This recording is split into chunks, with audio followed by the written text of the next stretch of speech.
A ver, piensen por un segundo en el idioma que hablamos. No es solo una herramienta para comunicarnos, ¿verdad? A lo largo de la historia, ha sido una de las armas de conquista más poderosas y a la vez menos comprendidas que existen. ¿Qué tal? Bienvenidos a este nuevo análisis documental. Hoy nos vamos a echar un clavado en un tema súper complejo y fascinante. Vamos a desentrañar exactamente cómo evolucionaron las políticas de la corona española en las Américas. Pasaron de una necesidad súper práctica de comunicarse a intentar prohibir de tajo las lenguas nativas para imponer el castellano. O sea, estamos hablando de burocracia, religión, muchísima resistencia y al final del día, lo que hoy podemos identificar claramente como una política de etnocidio cultural. Y para arrancar, fíjense en esta frase, porque es clave. Siempre la lengua fue compañera del imperio. Estas son palabras de Antonio de Nebrija, y las dijo en el mismísimo año de 1492. ¿Qué tal? No es nada más una frase poética, ¿eh? Es literalmente una declaración de intenciones. Desde el día 1, para la monarquía española, conquistar nuevos territorios significaba, a fuerzas, conquistarlos también lingüísticamente. El idioma era el vehículo principal para amarrar su poder imperial. Así que, para entender cómo se fue armando todo esto, aquí tenemos nuestra hoja de ruta. 1. El lenguaje del imperio. 2. Evangelización y lenguas nativas. 3. La sorpresa de Felipe II. 4. Presión hacia el castellano. Y finalmente 5. El destierro de los idiomas. Básicamente un recorrido de 200 años de historia.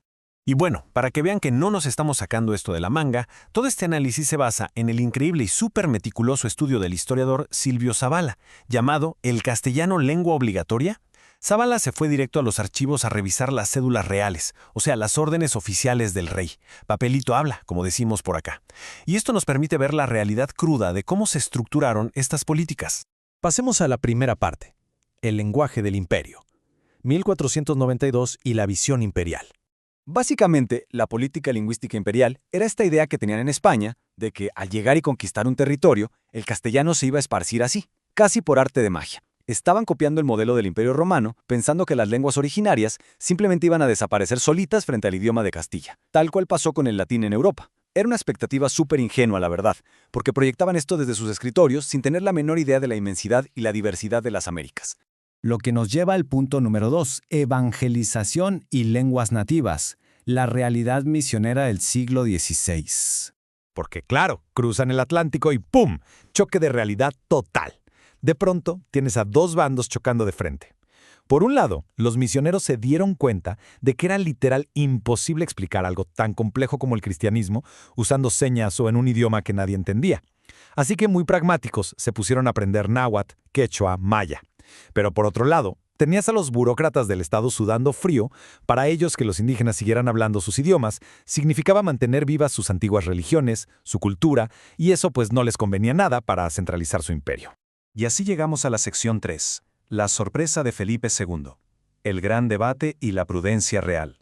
Imagínense la tensión. El dilema llega hasta el mismísimo rey, ¿obligar o persuadir? El todopoderoso Consejo de Indias le pone sobre la mesa una propuesta súper agresiva. Querían obligar, sí o sí, a los indígenas a dejar sus lenguas maternas. Proponían castigos graves, quitarle los títulos a los líderes locales. En fin, el plan para una asimilación forzada estaba listísimo para ser firmado. Pero, y aquí viene el giro inesperado, Felipe II dice que no. En 1596 le devuelve el documento al Consejo sin firmar y, de su puño y letra, anota en el margen: no parece conveniente apremiados a que dejen su lengua natural. O sea, un rechazo tajante a la imposición. El rey decidió ser muy prudente, indicando que solo se le enseñara español a quienes voluntariamente quisieran aprenderlo. Increíble, ¿no?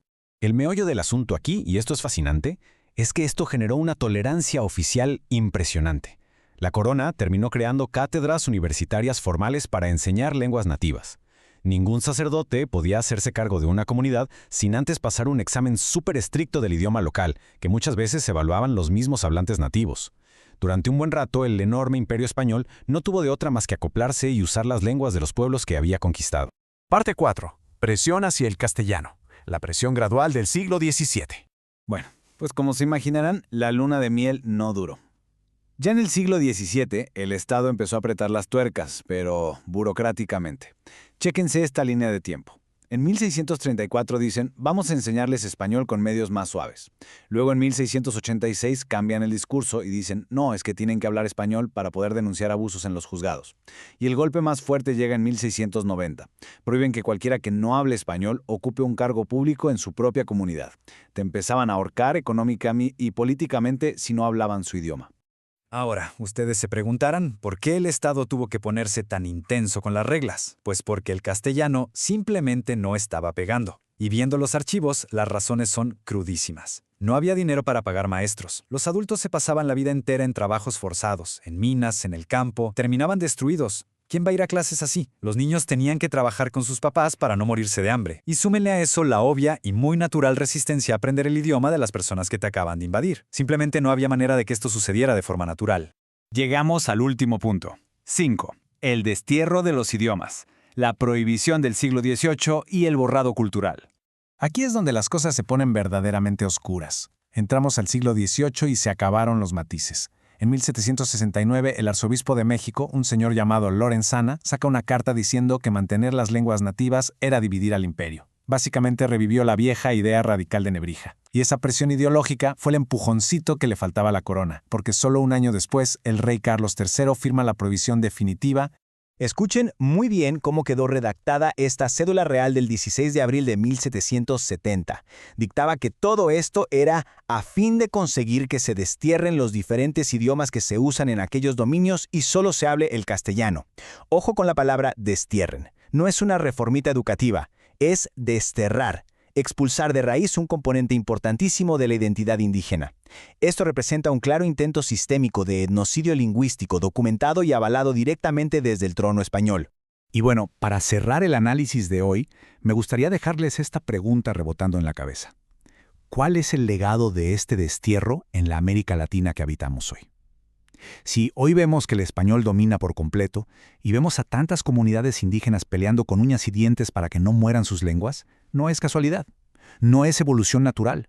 Son los ecos de siglos de decretos, de burocracia y de una política explícita de supresión y etnocidio. Conocer esta historia nos ayuda a entender muchísimas de las cicatrices que seguimos teniendo hoy en día. Ha sido un verdadero gusto desmenuzar este tema con ustedes.